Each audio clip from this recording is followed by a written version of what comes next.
어느 날 대학생인 민재는 과제를 함께 하기로 한 친구들과 늦은 저녁까지 학교 도서관에서 시간을 보내고 있었다. 시간이 점점 늦어지자 친구들은 하나둘씩 집에 가기 시작했고 결국 민재는 도서관에서 혼자 남게 되었다. 과제를 마무리하기 위해 자리에 앉아있던 민재는 문득 화장실이 가고 싶어졌다. 도서관은 총 5층으로 되어 있었고 그는 지금 2층에 있었다.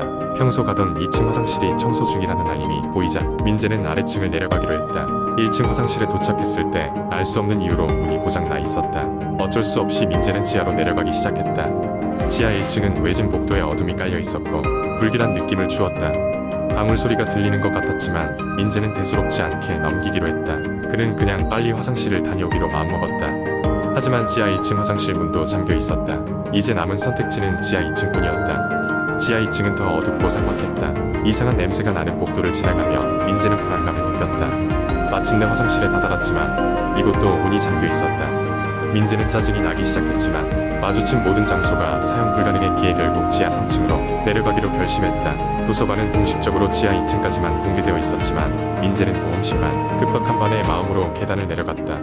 지하 3층에 도착했을 때 그는 곧바로 그곳이 다르다는 것을 알았다. 전체적으로 낡고 오래된 흔적뿐만 아니라 어두운 복도 끝에서 희미한 불빛이 깜빡이고 있었다. 민재는 조심스럽게 복도를 따라 이동했다. 그곳은 깊은 침묵에 쌓여 있었고 벽에는 오래된 사진들과 메모들이 붙어 있었다. 메모들에는 돌아가라, 위험 같은 경고성 문구들이 적혀 있었다. 민재는 소름이 돋았지만 호기심이 그를 더 깊숙이 끌고 갔다. 그때 갑자기 뒤에서 문 여는 소리가 들렸다. 민재는 돌아섰지만 복도는 여전히 텅 비어 있었다. 민재는 불안감에 가슴이 뛰기 시작했지만 멈출 수 없었다. 그는 복도의 끝에 있는 문 앞에 섰다.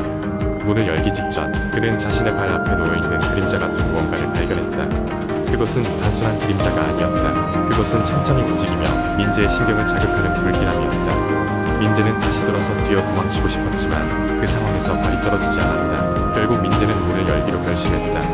문이 삐걱거리며 열리자 안쪽에는 밝음과 차가운 공기 대신 따뜻하고 불쾌한 냄새가 그를 맞이했다. 방 안에는 낡고 부서진 책상과 무언가 기다리는 듯한 의자 그리고 벽 전체를 뒤덮은 괴상한 낙서들이 있었다. 민재는 그곳에서 더 이상 견딜 수 없다고 느꼈고 방을 빠져나오려는 순간 문이 쾅 하고 닫혔다. 그는 뒤로 물러섰고 그 순간 방 안의 모든 것이 그의 존재를 느끼고 있다는 것을 깨달았다. 민재는 도망치려 했지만 방 안에 누군가 혹은 무언가가 그를 끌어당겼다. 다행히 어떻게든 힘을 내어 민재는 문을 열고 지하 3층을 빠져나올 수 있었다. 숨이 가빠진 그는 다시는 도서관에 남아있지 않기로 맹세하며 계단을 달려 올라갔다. 건물 밖으로 빠져나온 민재는 자기 자신이 경험한 일이 꿈이나 환상일 뿐이라고 믿고 싶었다. 하지만 그날 이후 도서관에 갈 때마다 섬뜩한 시선이 따라다니는 듯한 느낌을 받아야 했다. 그리고 지하 3층의 존재는 학교의 전설처럼 전해지며 많은 학생들의 입에 오르내리게 되었다. 어느 날 민재는 도서관에 새로운 출입 금지 표지가 붙어 있는 것을 발견했다. 그의 경험이 다른 사람들에게도 일어날 것을 막기 위한 조치였다. 하지만 이야기는 그치지 않았다. 누군가가 지하 3층의 비밀을 계속해서 파헤치고자 한다면 그 끝에는 무엇이 기다리고 있을지 아무도 알지 못했다. 두 번째 이야기 대학생인 민수는 긴 여름방학을 이용해 친구들과 함께 강원도에 위치한 작은 마을로 여행을 떠났다.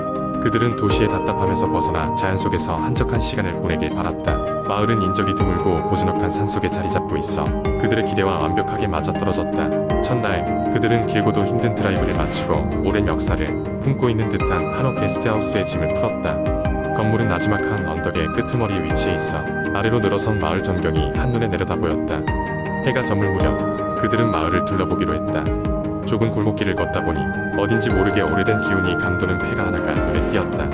동네 주민에게 물어보니 그 집은 오랜 세월 동안 비어 있었다고 했다. 다음 날 밤 그들은 밤하늘 아래에서 바비큐 파티를 즐기며 유쾌한 시간을 보냈다. 술 기운에 취해 흥이 최고조에 달하자 민수의 친구 중 한 명이 폐가에 들어가 보자고 제안했다. 모두 약간의 겁은 났지만 술의 용기를 빌어 결국 그 제안을 승낙했다. 폐가 앞에 도착하자 집은 그 자리에서 마치 시간을 멈춘 듯 그들을 맞이했다. 문은 녹슨 경첩 위에 위태롭게 얹혀 있었고 안은 칠흑같이 어두웠다. 손전등을 켜고 조심스럽게 집 안으로 들어가자 먼지 쌓인 가구들과 오래된 사진들이 흩어져 있었다. 분위기는 음산했지만 그들의 호기심은 두려움을 이겼다. 그때 갑자기 이상한 소리가 들려왔다. 마치 아이의 웃음소리 같았다. 모두 순간 얼어붙었다. 누가 장난치는 거야? 민수가 힘겹게 입을 열었지만 아무도 대답하지 않았다. 모두가 서로의 얼굴을 확인하느라 정신이 없던 사이 불어오는 바람에 창문이 덜커덕거렸다. 소름이 돋은 그들은 급하게 집 밖으로 나와 다시 게스트하우스로 돌아갔다. 그날 밤 민수는 쉽게 잠들지 못했다. 이상한 꿈에서 자꾸만 폐가의 아이가 자신을 쫓아오는 모습이 떠올랐다. 잠결에 깨어나니 창문 밖으로 희미한 형체가 보이는 듯했다. 얼른 창문을 확인했지만 아무것도 없었다. 너무 피곤해서 헛것을 본 거겠지. 민수는 스스로를 안심시키며 다시 잠을 청했다. 그러나 문제가 해결된 것은 아니었다. 그 후로도 계속해서 한밤중에 아이의 웃음소리가 들려왔다. 결국 그들은 더 이상 그곳에 머무를 수 없다고 판단하고 계획보다 이른 아침에 서둘러 마을을 떠났다. 며칠 후 도시로 돌아온 민수는 지인에게서 그 마을에 관한 충격적인 이야기를 들었다. 오래전 그 폐가에는 한 가족이 살고 있었는데 사고로 아이가 죽고 부모도 잇따라 실종되었다는 것이다. 마을 사람들은 그 사건 이후로 집에 귀신이 산다고 믿어 아무도 가까이 가지 않는다고 했다. 신경 쓰지 않으려 해도 그곳에서 경험한 일들은 민수의 기억에서 쉽게 지워지지 않았다. 가끔 방 안에 혼자 있을 때면 여전히 그 웃음소리가 들리는 듯했다. 멀리서 불어오는 바람소리와 함께 세 번째 이야기. 어느 날 서울의 한 조용한 동네에 위치한 작은 아파트에 사는 대학생 지우는 늦은 밤까지 과제를 하던 중이었다. 새벽 2시가 넘도록 컴퓨터 앞에 앉아있던 그는 점점 눈이 감겨오는 것을 느꼈다. 잠시 쉬기 위해 의자를 뒤로 젖히고 실링을 바라보던 지우는 동네 전체가 조용히 잠든 정막을 느꼈다. 그 순간 그의 스마트폰이 진동하며 화면에 새로운 메시지가 떴다. 지우나, 너 힘들지 않아? 혼자 있는 걸 좋아하는 줄 알았는데. 보낸 사람의 이름은 없었고 번호도 저장되어 있지 않았다. 이상한 메시지라고 생각했지만 스팸이겠거니 하고 무시했다. 그러나 몇 분 후 다시 메시지가 왔다. 너의 비밀을 다 알고 있어. 갑자기 등골이 오싹해진 지우는 방을 둘러보았다. 문은 잠겨 있었고 창문도 굳게 닫혀 있었지만 그 순간부터 그는 누군가가 자신을 지켜보고 있다는 기분을 떨쳐낼 수 없었다. 마음을 진정시키기 위해 방을 한 바퀴 돌면서 오래전 사놓고 열어보지 않았던 창고 문을 바라봤다. 창고는 그가 이 아파트로 이사온 후 한 번도 열어본 적이 없었다. 항상 창고에서 바람 소리가 들린다고 생각했던 지우는 갑자기 용기를 내어 창고로 다가갔다. 문을 열자마자 차가운 공기가 그의 얼굴을 스쳐 지나갔고 그는 그곳에 진열된 오래된 물건들 사이에서 무언가 이상한 기운을 느꼈다. 선반 위에 놓인 먼지 쌓인 사진 앨범을 발견하고 그것을 꺼내어 펼쳐보았다. 책 속에는 소름 돋는 광경이 전개되었다. 그 속에 담긴 사진들은 전부 자신이 카페에서, 학교에서, 심지어 집에서도 찍힌 것이었다. 그가 전혀 알지 못했던 시각과 장소에서 찍힌 사진들이었다. 충격과 공포에 휩싸인 지우는 사진첩을 손에서 놓치고 말았다. 바로 그때 그의 스마트폰이 다시 울렸다. 사진 잘 봤어. 이제 다음 차례야.